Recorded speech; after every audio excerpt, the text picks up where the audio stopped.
anything on it. And this is what trade agreement sometimes is about. The bottom line is we have to build up our capacity with or without an economic partnership agreement to be able to compete better. The EPA will only mean as much as we make it to be. The same will be for the WTO, the same will be for CSME if we join, the same will be for CARIB-CAN, the same will be with the renegotiated agreement with the Americas. Agreements such as these will only be as worthwhile and meaningful as we make them to be. So we have to make some things happen. And how? How? Again, we improve our competitiveness, we build upon our capacities, we diversify our economy. You don't think that steps that should be taken before you sign the agreement and not just rushing, seeing that the European Union countries are centuries old?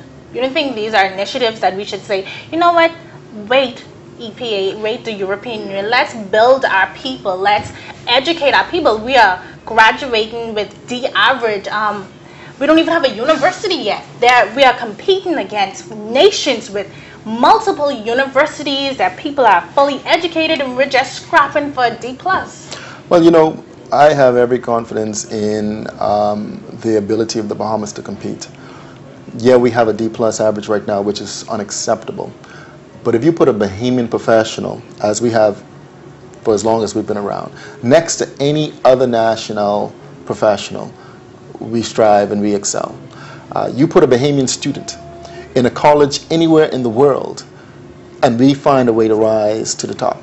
Now, we have some intrinsic flaws within our educational system that we have to change. There's no doubt about it. But we are competitive in nature. We've always been. We've been competing in financial services and tourism effectively for a very long time. We can do it better. There's no doubt about it. What you're referring to, in my opinion, is the law of diminishing returns. If we continue to wait and wait and wait, we will be like that frog in the boiling pot. I say it all the time. We are like a frog in a boiling pot, and we need to jump out of it. And sometimes you have to put a little bit of fire underneath it in order to make some things to happen. I hope we don't burn Bahamas. I really hope that, because I feel I strongly believe that before I do anything, I would want to prepare my people fully. Successive governments did not do it. They actually made business hard for Bahamians to do, and foreigners easy. If, let's for example, I am a meat producer, and with the EPA, it would cut off customs. So the people could bring in, Hersha Farms could bring in meat products without duty. How am I going to compete? How am I going to compete with Hersha Farms? Well, that's not going to happen, not the way that you described it. What we signed and initialed just a couple of weeks ago with the EPA is no different than what currently exists right now in our national investment policy. The areas that are reserved for Bahamians within the negotiated agreement that we submitted still remains. We've protected all the areas that have been protected. Now, with the EPA, over time, 20 years or so, those protectionist measures will be removed. You talk about customs. What happens is the push towards globalization removes barriers to trade. Customs is seen as a barrier to trade. Now, I totally agree with our model. It's not a barrier to trade. It's a source of revenue. But over time, the world is pushing in different ways, and either we get on the train or we're going to be left behind. So how are we going to recruit the monies from customs? Seeing that we're not actually giving them anything. They're coming here. Well, and again, they can come, well, some things will be able to come here, and most of our stuff will be able to go there. What will happen is, over time, we're going to have legislative reform. We're going to have tax reform. You say, where's the money? Tax. Where's the money? Well, so whether it's VAT, income, sales, there's going to be different forms. There are going to be different forms of taxations. We're going to allow other people to bring in their goods, and the Bahamian people would have to pick up the slack? Well, it's so much more. You simplify it so much. No, essentially that's it. Because at this time, and in the next 20 years, if we don't have real legislative change to bring Bahamians into manufacturing, we wouldn't have any goods to give them.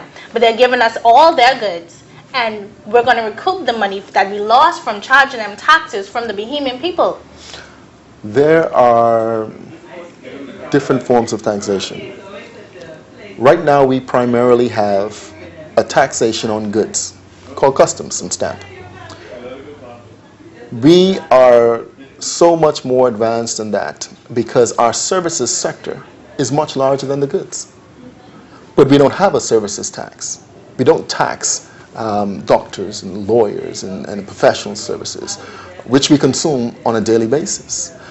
We don't have a value-added tax system that kind of gets taxes from everywhere in an accumulated type of way. So when you talk about the diversification of the tax system, we've outgrown customs a very long time ago. We have to do it anyway. But why didn't we do it for our Bahamian businesses? I know Bahamian businesses are failing every day because of customs. Why didn't we do it first? As a Bahamians who are in business, you don't have any customs. So to actually try to level the playing field with other businesses from around the globe. I'm going to leave that question for the next politician you have to appear on. But Mr. Simon, the Bahamas Chamber of Commerce is supposed to lobby government on behalf of us, the business community. Well, what you'll find is that where are the protests? there isn't going to Where's be the rallies? There isn't going to be a rush. Where's the Million-Man March, Mr. Simon? There isn't going to be a rush from Bahamian businesses for the implementation of any new types of taxes. Customs, with all of its flaws, has served some businesses very well. It can be an impediment because of the upfront types of costs that the entrepreneur has to outlay in order to even get into business. No, there's no doubt about that. But the alternatives include business taxes, includes income taxes, value-added taxes, and we don't want to become too high of a tax destination.